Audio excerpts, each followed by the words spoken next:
What is up? What is up? Happy Friday, everyone. Welcome to BK's Baits. I'm Blake Knight here with Motion Sports, bringing you guys a new segment every Friday where me, I've picked out some baits to go over with you guys that if, I was going to lake this weekend, I might be tying on, trying to throw. It's fall time. Well, for us here in Texas, it is. I know you guys up north are probably freezing over. I'm sorry about that. If I could do something for you, I would, but I can't. But here in Texas and in the South, it's fall. We're transitioning to winter. Maybe you fish a ton and you know exactly what you're doing, or maybe you don't, and you hear everybody talking about bait fish. In the fall, you got to find the bait, eating shad, trying to, get big for the winter. What does that mean? What am I doing? Well, guess what, guys? Today we're talking about shad imitators. I got 3 baits for you guys, and we're going to jump right into it. The one we're starting off with, bread and butter, baby. Bread and butter is an underspin. This is a bait that, cold water will work, creeped on bottom, pre-spawn, post-spawn, shad spawn, fall. I have this bait tied on pretty much year-round. Vegetation, docks, stumps, doesn't matter. It works great on all of it. The underspin that I like, guys, this is an owner flashy swimmer. That comes in a willow blade or Colorado blade, gold blade, whatever you want. You can change the blades out.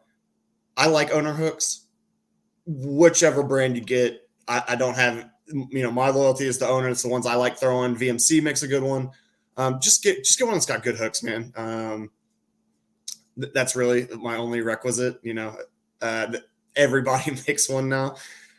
There's lots of other underspins, that are go through the head. This one's obviously a weedless setup. I like that a little bit more, being here in Texas, fishing the grass. Guys in Florida probably do this a ton. And man, this bait for me is just a super confidence bait. Out of the 3 like shad style baits I picked for you guys today, this is one that I have no qualms about recommending you. If you're a guy that's like, Blake, I don't throw swim baits, or where do I start throwing swim baits? Man, this is a great place to start. Colors wise, guys, it's a shad. You don't really got complicated Tennessee shad. This color I like here is called smallmouth magic. It's got some green with some purple and blue flakes in it, silver belly. That's a color I really like. Chartreuse blue is a great color in the pre-spawn. I don't know why. It's just been a good color for me that time of year. Tennessee shad, pro blue, all that stuff, guys. You can't go wrong. How should you work this bait? For me, this is just how I work it. I turn that reel handle super slow. And then once and every now and again, like I twitch the rod, I just give it hard handle pumps. That bait's just cruising along, maybe one's falling, and you hit that handle hard and that bait shoots forward, wham.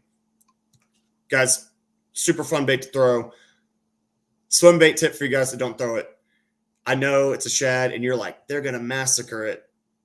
When you get a big bite, a lot of times on a swim bait, man, sometimes they really do freight train it. A lot of times it is just a tick. It's a tiny tick, feels just like a jig bite. And what's happening is that bass is coming up behind it, and then all you feel is their lips close on the line.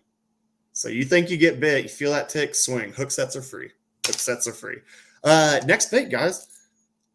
Man, this is, you want to throw a glide bait, you want to throw wake baits, you don't really have confidence in either. You want kind of a hybrid in between, man. This is a super fun search bait to throw in the fall. It's a baby bull shad. The shad a little smaller right now. Some of them are anyways. And man, this is just a super fun bait to throw. It is not, this isn't one of these glide baits that, for me anyways, I don't think of it like in a traditional glide bait way where you're going to have to work it real crazy to make it do these super far glides and 180 around on itself and all that. This, when I throw it, I burn it. And I mean burn it, guys. 7-4 to 1 reel, and I am just humming it. It is just as fast as it'll go, just under the surface of the water. And that's how I fish this thing, man. And when they come get it, boy, you're going to know. They will come unglued for this when they throw it. I like it fishing over the tops of grass a ton. I don't want it touching the grass with the treble hooks. It's not like a great, rip it free like a lipless or anything like that for me anyways. I don't work it that way. burn over the tops of grass. And when I'm just out searching, they can be really nomadic this time of year. I'll just tie this on, man, go down the bank. I fish shallow, guys, a lot. There's great ways to catch them deep this time of year. Obviously, I'm focusing more on the shallow end. But, dude, this is a super fun bait. You got a buddy, and he's like, I throw a wacky worm all the time, and I wish I threw something else. This is a super great bait for him to tie on and just chunk around. And trust me, there is no, I think I got bit. You're going to know. Anybody that's thrown this bait, you could attest to it, man. When they come up and get it, they get it. I love that bait. Obviously you can see I still have like my line tie on there because I had to cut it off. Show you guys. Last bait, guys, our friends in the north that are smallmouth guys all know about this. If you're a largemouth guy and you don't know about this, well, you're about to find out, is the Megabass Dark Sleeper. Like we're talking about shad. Why are you showing me a goby bait? Well, guys, it's a swim bait. I'm not sure that the bass ever looks at that close and says, nope, that's not a perfect recreation of what I want to eat. But guys, this little bait right here, in case you're wondering where the hook is, it's right there folded up. So, comes through cover fairly well. The body is kind of tacky though. So if you're thinking about fishing this through not super crispy grass, it may catch a little bit. Comes in a variety of sizes, variety of colors. In Texas, I love this like white tiger, chartreuse color, perch, whatever we're calling this. I'm sorry, I don't have the original name. I'm going to post a link in the description for you guys where you can, find some of these baits, color recommendations, stuff like that. But guys, this bait is so great because one, it's just a really different look. And then two, it has can fish it a lot of different ways.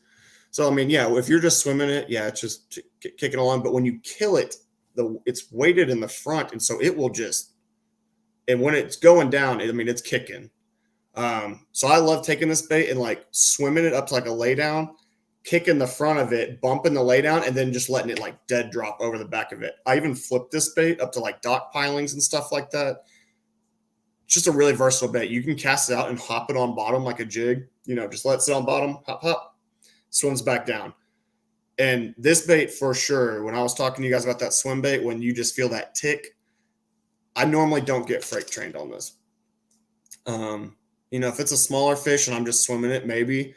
But a lot of times because that fall action is so good on this bait, I'll like swim, let it fall. Most of the time they eat on the fall and all I really feel is like a tick, or I lift up and just like a jig, it's like mushy. Guys, this is a super fun bait to throw. Different in its action. I got this bait and I was kind of frustrated with it because I was throwing it just like a swim bait, just reeling it back to myself. And I was like, doing my slow reel and twitch. And like, I was catching some fish, but I kind of put them away for a while, man, because I didn't really get it. And then, I took them back out. I was fishing like some wooded stuff. I had like crankbaits with me, and crankbait bite just wasn't like doing that great. And I started kind of, I don't know why. I just tied this on, kind of started flipping it around like a jig, or pitching it like a Texas rig, man. And just like I guess it just swimming down, then hopping back up and swimming, man. I just started picking up some bites that I'm not sure I would have gotten without it. So, interesting baits. In the comments below, guys, let me know what you guys are tying on this weekend, what you guys will be throwing, what you'd like to see covered. But yeah, guys, those are 3 baits for y'all that. You're on the wake this weekend. Maybe you throw these already. Maybe you don't throw them. Maybe you're sick of throwing whatever you've been throwing and you want to try something new, man. Give these baits a try. Obviously, I'm trusting your guys' judgment that if you have, 40-degree water, maybe burning a bull shad on top water, just below the surface isn't the best choice. But you can take this bait and creep it on bottom just real slow. That blade's not even turning. Just reeling it on bottom, guys, and you may have a lot of success with that. So, guys, thanks for tuning in, man. Reach out to me on Motion here down in the comments below, guys. Let me know what you guys think. Looking forward to next week and some new baits. Thanks for tuning in, guys. I appreciate it. Have a great Friday and a good weekend. Be safe on the water.